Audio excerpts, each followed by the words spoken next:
Okay guys, share ko lang X-Max ko 2 years and 24 days. Ang tinakbo is 6,251. So share ko lang din ito nangyari. So ito yung gulong niya sa likod guys.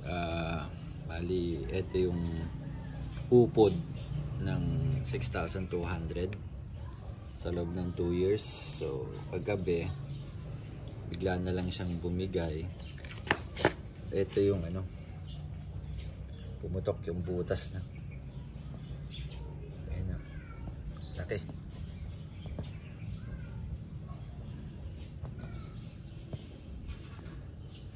Ano, nahihiwa, bigla na lang, kala ko backfire.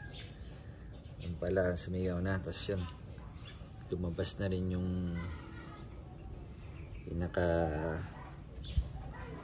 sealant. Yung sealant na yung mga ibang dumi na yan. Awareness lang din sa mga ka-X-Max natin. So 6,200 ang tinakbo,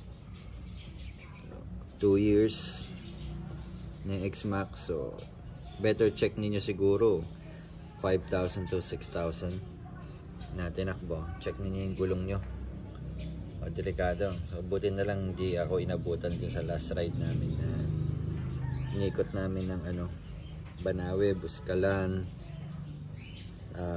Atok, Baguio, then balik na Nueva Ecija. So yun lang guys.